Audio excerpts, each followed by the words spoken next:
On today's Into Your Head podcast number 708, bringing fish hides to Newcastle and lots more. Into your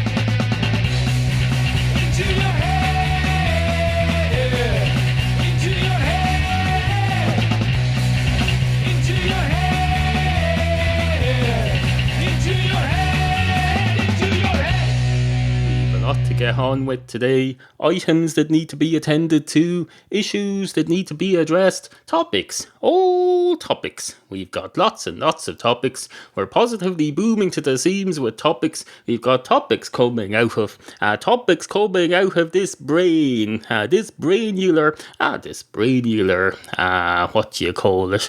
brainular organ inside my head. At least I assume it's coming out of there. Being that I am my brain in essence, I don't have the ability to look directly in at my brain from an independent viewpoint. I can't be trusted to review my own brain's function because I am my brain. My brain is biased in this regard. I think, so that brain is me. I better have a positive review or else I'm going to get axed. Although how you'd axe your brain, I don't know, other than with an axe, I suppose. But we very rarely hear of people axing their own brains. You hear about axe murderers, all right, but not axe suicides. I don't know why. If you're going to do that, you might as well. If you want to have the joy of the excitement and thrill of being an axe murderer, but you don't want to actually commit a crime, you might as well do it to yourself, and then you get the full benefit without going down in history as an axe murderer. You can be the first ever This is very distasteful, this stuff. This is in very poor taste. This is like if you went to KFC, an Irish I don't know if you foreigners realise, but KFCs over here are full of filthy, disgusting crap that's being put through a chicken and then hopefully cleaned out from the chicken, and then they just give you the chicken. But it tastes like it's still got the crap in it, the chicken feces. I don't know what maybe chicken feces tastes like sweet corn or something. I don't know. What do chickens eat? I think they eat corn and crap. If they eat crap, then their crap would definitely taste like crap. But if they eat something other than crap, then it's possible that their crap would taste like something other than crap. Maybe it would taste like chicken crap, which tastes like sweet corn. I don't know. What do chickens eat? They probably eat stuff. Most creatures eat stuff. Some creatures eat things, but no, most creatures eat stuff. To eat a thing, you'd have to catch a thing and hunt it down, and then you eat it pretty much in one go, or leave the rest of it for the vultures or something. But no, most chickens, they eat stuff. They eat stuff that's, it's basically a bucket of stuff or a trough of stuff, rather than a thing. If you eat a thing, a chicken would be too small to eat a thing in one go, unless the thing is a piece of corn, in which case it would want more than one piece of corn, in which case it's eating stuff, not things. It's very easy to get confused about this sort of thing, especially if you overthink it. There's such a thing as overthinking, and that brings us back to why you can't analyse your own brain, because that's overthinking. It's it's like that movie with Robert De Niro and Billy Crystal in it. There was one, it's called Analyze This, and then there's a sequel called Analyze That, and there's a 22 Jump Street I just heard yesterday coming. Now that's no connection with that. It makes a mockery of the whole naming thing. There was no 20 Jump Street, there was a 21 Jump Street, and now there's going to be a 22 Jump Street, and presumably as well a 23 Jump Street, and a 24 Jump Street, and then Jump Street 2050 or something, like they did with the Blues Brothers. They did Blues Brothers 2000. Wasn't the 2000 in the sequence? That's rather obvious. Although it's easy for you to say that now that you've heard me say it. You say, that's obvious, I know that. Well, that's because it's in your brain at the moment. It's like a deja vu thing. You think you've heard it before, but just some sort of loop in your brain. You've just heard it from me just now, and you think, oh, I knew that. You didn't know that. You just think you knew that because it went in through the wrong branch of your brain, and you think it's coming up from your memory rather than just straight into your ears a minute ago when I said it. Anyway, hello and welcome to the show. Two reservoir dogs walk into a bar. One of the reservoir dogs goes straight up to the bar counter and says, "Hello, I'm from the Department of Government Public Water Inspection. I'm here to inspect the water from the reservoir. Don't worry, you're not in trouble. We're responsible for the reservoir water, and I just want to make sure it's getting through to you in a safe fashion and arriving in drinkable fashion at your premises." And the man behind the bar says, "Oh, we don't use water here. We import all our liquids. They come ready-made. It's not like one of those fast food places where you get your cola syrup and your orange syrup and your lemon and lime syrup and you add water to it here at the fountain. No, it all comes in barrels with the water ready added. So if you want to check our water, you'd want to go to the breweries, the various assorted breweries from where we source our beverages, except of course the bottled water, of course, that comes from our tap. We bottle that. There's no point buying in bottled water. That'd be fucking ridiculous. No, you don't need to outsource water if it's just water." And a woman from the thing says, "Well, that's exactly my point. We need to inspect your water." And the barman says, "No, that's not your point, madam. That's for the fella over there. He ordered it before you came in, and you're working. You're a public servant. You shouldn't be drinking." And the woman says, "No, I don't mean that's my point. I mean that's my point with an O." And the man behind the bar says, "Christ, is this a frigging spelling test now? I'm not here for my literacy abilities. I'm here for my ability to entertain and my ability as a what do you call it? Can't even remember the word now because I'm not a frigging vocabulary expert. I'm a frigging member of the what you call it, industry, the hostelry or something like that. Hostelry, is that the word? I don't know. Don't care what the word is. It's not about the word.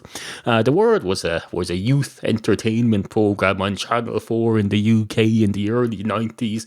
It was an absolute pile of crap, and I think that's all you need to know about the word." And the woman says, "That's fine." And the man says, "Oh, good. You've done your inspection already, have you? And it's all fine. That's an easy buck you earn, isn't it?" And the woman says, "Oh, we're not paid in bucks. I wish we were. Ho, ho, ho, with the state of the euro economy."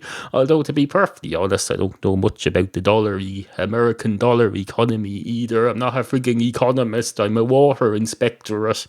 And the man behind the bar says, "An inspectorate would surely be made up of a number of inspectors." And the woman said, "Not necessarily. It could be a one-member inspectorate. This is a small country. Up till a few years ago, we only had one, what do you call that person who goes around and looks at dead people when they're murdered? You know your man. The state pathologist used to be only one of them, and then they got an assistant one, and now it's the office of the state pathologist. But it was always the office of the state pathologist for many years. There was only one person in it, although I suppose he had office staff and things, but there was only one pathologist." And the man behind the bar says, "I find that highly doubtful." And the woman says, "Why?" And the man says, "I don't know." And the woman says, "Exactly. If you listen to some news bulletins from the 1980s, you'll hear every second day, 'Oh, a man is being murdered. The state pathologist is on his way,' in the car, presumably. They usually say the state pathologist is being notified because presumably the state pathologist has no access to media, or because he's the only one in the country, he doesn't have time to listen to media, so he has to be informed of everything. And then the media has to be informed that the state pathologist is being informed, and then they usually say either the state pathologist is being informed or the state pathologist is on his way to the scene." There's always a scene. There's always a big scene around these murders and things, which I suppose is understandable. It's quite a dramatic thing to have a murder. That's why there's so many TV dramas and TV reality are there reality programs about murders? I suppose they're more documentaries than reality programs. They don't set up and say, "Oh, this fella's going to carry out some murders. We'll follow him for the next few years and make a reality show about him." No. He'd wait till he's been convicted, and then they'll do a crime and investigation special about him. They say, this fella, he went round and murdered people, the bastard, and we're able to say that because he was found guilty in a court of law, rather than a court of the court jester, I suppose, from the old... I used to hear about court jesters in all these old fairy tales. There was a fella in a clown's hat, and he's basically a clown who worked for the king. He entertained the king. He's part of the king's court. It was all the same in those days. The king's court and the legal courts, if I understand correctly, it was all one thing. Now, are we still on the woman, the water inspector in the bar story, or did we move on to another segment? I can't remember. I think we're still on that. I can't remember where we were. And oh yes, your man was being sarcastic. He was saying, oh, that's an easy book. And then we went on to the other thing. And then we got a bit distracted, or at least I did. I don't know about you. But you're here for distraction. This is an entertainment program. You're here to be distracted from your miserable life. Either Monday morning life or Tuesday morning life, depending on when I get this finished. It's Sunday morning as I speak. But I doubt very much I'll get this done today, seeing as how I've had fuck all sleep. Although I'm surprised I've got 10 minutes into it already. This energy drink might go further than I expected. Well, not physically. Physically, it'll just go straight through my body and then out the other end at the appropriate release date. Well, say release date. It's not a frigging parole thing. It's a frigging release time. When I have a piss, it'll come out. Or some of it will anyway. The waste materials from it. I don't know how it works. I'm not a frigging doctor. Anyway, on with the show. Monkey nuts, that's what they call them. They call them big steaming, shit-eating, piss-piling, water processing. Do monkeys process water? I'm sure they do. There's very few life forms on this planet, as far as I'm aware, that don't use water in some way and process them. That's why we're a water planet. That's why they're looking for water on Mars. They think, water seems to do well down here for people and beings. So if we find water on Mars, then there's a good chance of anything. Anything could happen in these new worlds. You never know what you might find round the corner. Do they have corners in new worlds? I don't know. Worlds are round, and corners don't happen until a civilization builds them, or a bit of a mountain happens to form a particularly 90 degree, more 90 degree than usual roundness or cornerness, I suppose, whatever you like to call it. I like to call it 90 degree roundness. Why the fuck not? I don't have to. I'm not a slave to linguistics. I call things whatever I want. If I feel like calling a spade, I'll call it a spade. But if I feel like calling a cat who's being fixed a spade cat, then that causes confusion, because someone else who's heard the word spade might think it means a cat who's being hit over the head with a spade, which is rather a violent imagery which I, as an animal lover, would not like to have put in my brain, and therefore I wouldn't put it in someone else's brain. I'd try to avoid it anyway. If I thought,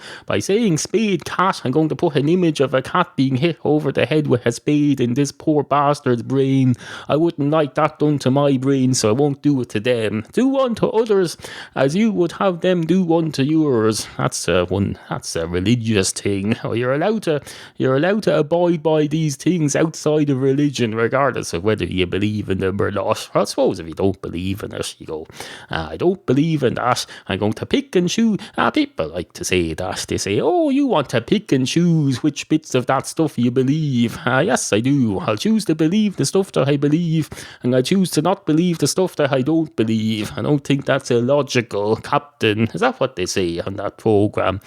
They say, that's illogical, Captain. Or did he ever? Is that one of those things where there's some asshole comes on, some smart arse comes out and said, here's a fact you mightn't know. That fella never actually said that phrase ever. Is that one of those ones? There are other ones where they say, he never said that ever. And this fella, some actor, yeah man, what's that English fella who says, You're never meant to blow the bloody doors off. I think he said that, but he never said that other thing that people always think he says.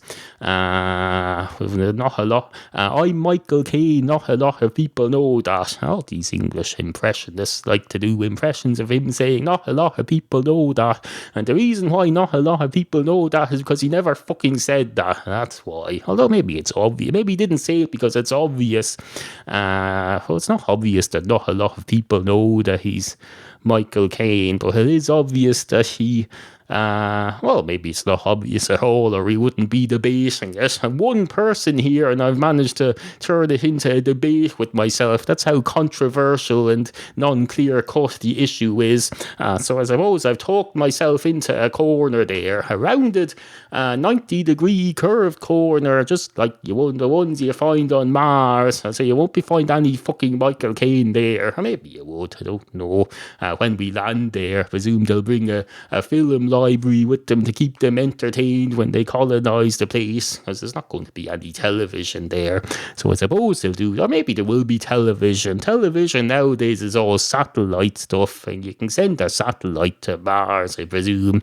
I'd probably send up, they have a satellite going around Mars, if I remember rightly. Or if I don't remember rightly, they don't. But it could be that I don't remember rightly, but they do. I don't know. The world doesn't depend on what I remember or what I don't remember. It's just my image of the world that depends on that. It's not the same thing at all. My image of the world is not the same necessarily as the world itself. Although that makes me sound like I'm a fucking lunatic, like I'm a schizophrenic lunatic. Not that there's anything wrong with schizophrenic. Well, there is. They have a mental illness, a tragic mental disorder, a debilitating condition, but it's not something you blame them for. No. So don't blame me if I'm a schizophrenic. Blame Mother Nature, the miserable old bitch.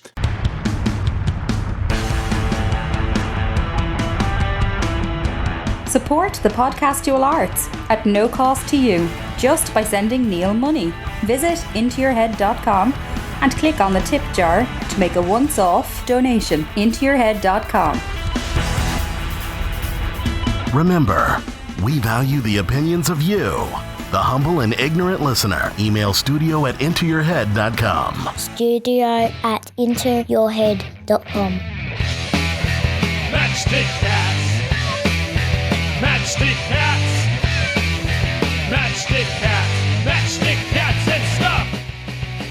Are you a cat? Or do you know somebody who might be? Then tell yourself about Matchstick Cats, Neal's webcomic. Brand new episodes at intoyourhead.com. Intoyourhead.com.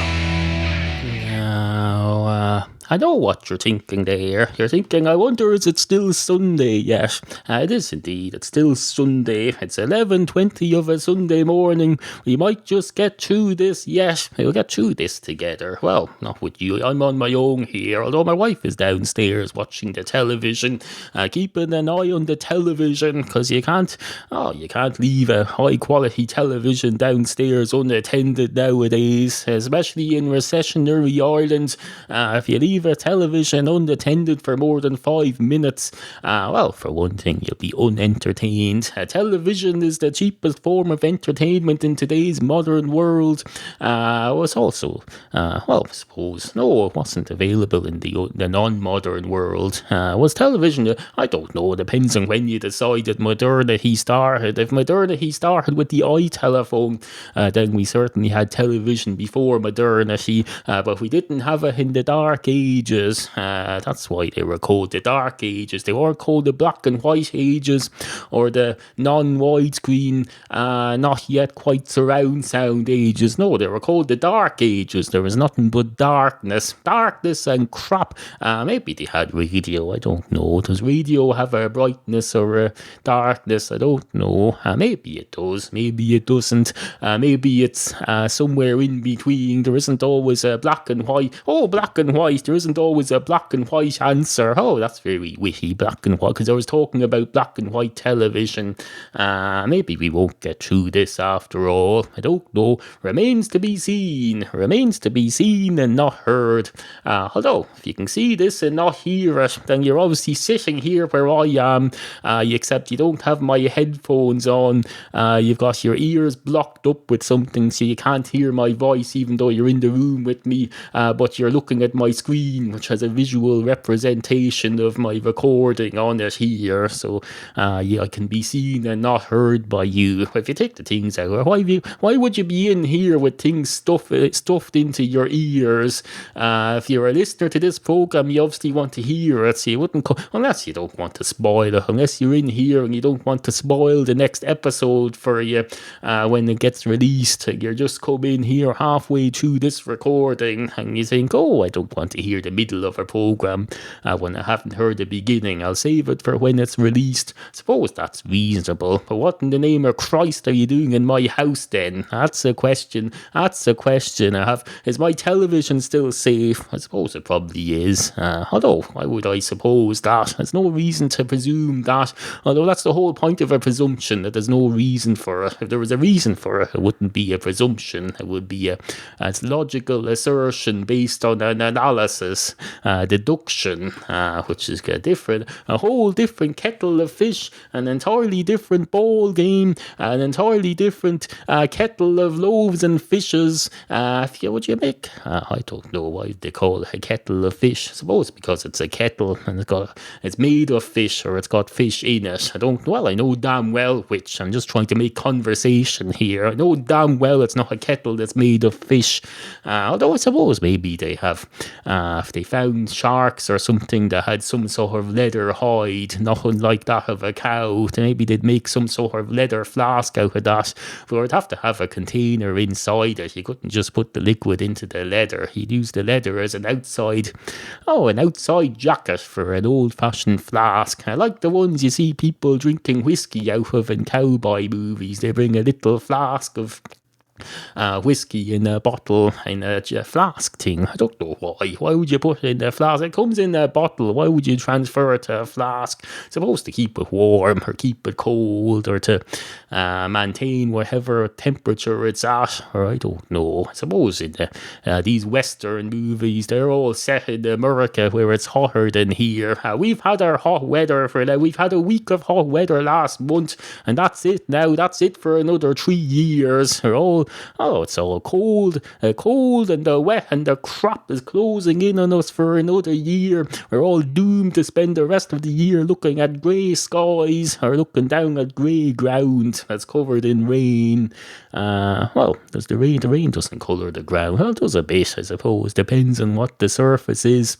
If you cover the rain, doesn't cover the grass. It doesn't make the grass grey. It will make the concrete greyer than it is. It's a light grey, and it makes it a darker, more depressing grey. Usually, it doesn't really make. It makes tar macadam blacker. It makes concrete greyer. Ironically, since rain doesn't have a colour unless it's being poisoned, unless it's acid rain, or so. Does acid rain have a colour? Probably has or hasn't. Either one or the other. I don't know. Anyway. You are listening to Into Your Head, all the way from Ireland. Need more? Subscribe to the free reruns and extras feed and shut your stupid ugly face. See intoyourhead.com/archive for details. Into your head. Two fish hide salesmen walk into a bar. One of the fish hide salesmen goes straight up to the gents' toilets and goes in and has a piss. The other fish hide salesman goes up to the bar counter and says, "Hello, can I have a pint of your finest Guinness and a sale, please?" And the man behind the bar says, "Oh, I'm sorry, I'm not empowered to buy fish hides. I'm a barman. I'm empowered a little bit to buy beer if you come in with a special for me, something new to try, and you give me a good deal. But fish hides, no, that would be hard to explain to the boss." He comes in and says, "Oh, I see you bought some samples. What did you buy?" And I'd say, "Fish hides." And he'll say, Does it indeed? Does it indeed? But what did you buy from that salesman?" And I'll say, "Oh, I bought some fish hides. They're like cow hides, except they're from fish and they don't exist." I think I might have been conned here. And my boss will say, you have indeed, you fucking idiot. Get out of this bar. Take the rest of the day off. And then I'll say, oh, I'm glad I did this now. I'm being rewarded with the rest of the day off. Although maybe I'm not being paid for it. Has that occurred to me? Apparently not. Well, it has now. And it's still time to do something about it because I haven't agreed to buy your fish hides yet. And the fish hide salesman says, oh, fair enough. I'll just have the pint then.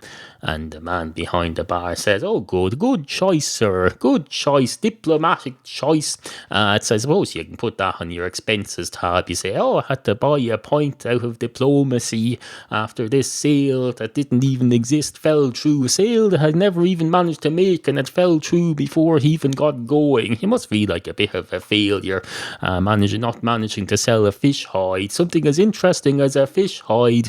And the fish hide salesman says, well, actually, no, it's a bit like bringing coals to Newcastle. This is if fish hides existed, you can be damn sure the Christ has held a bar like yours is already going to have one hanging up on the roof there beside your venison head that's being chopped down by one of your regulars. And he comes in and says, look, I caught a deer. Will you put her up on a plaque on the wall to show off? And you probably don't want to, but you have to appease this fella because he's one of your best customers.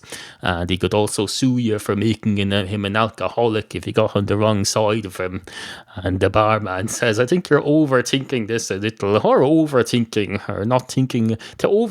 it, but not thinking it very well. Your thinking about stuff should focus on quality of thinking over quantity of thinking. And the salesman says, I suppose you have a point there. My point, can I have it now, please, before it goes flat? Ho, ho, ho, ho, ho. And the barman says, Christ. And the salesman says, oh, I know, but you have to make the best of it on the Monday morning. And the man behind the bar says, I suppose that's true. And I think we'll cut this short after a mere 25 minutes instead of the usual half hour, because I'm going to collapse in a heap. And the salesman says, what are you talking about? And the barman says, oh, you weren't supposed to hear that. And the salesman says, well, thank Christ for that, because I wouldn't have known what to do had I heard it. So I did hear it, but I suppose I can disregard it now in retrospect. So I suppose that's fine. If we kept this conversation going for a couple of minutes, you'd probably get up to the half hour. And the barman says, yes, but it's quality over quantity, as we've just agreed. And I think a lot of this episode today is being higher quality than usual. And the salesman says, I've no fucking idea what you're talking about. And the barman says, my point exactly. Well, it's yours now, but not until you paid for me. It remains my property until you pay for it. And the salesman says, here's some money. And the barman says, yeah, it's some money all right, but is it the right amount of money? And the salesman says, well, you see that when you count it, and when you figure out how much I owe you. You haven't even told me how much yet. That's why I gave you a big round figure that I know will be enough to cover this point, unless you're completely ripping me off, which I suppose is a possibility, although which will be ironic because I came in here to rip you off and I didn't even make a sale. Oh, did I say that out loud? I probably did. And the barman says, right, we're done.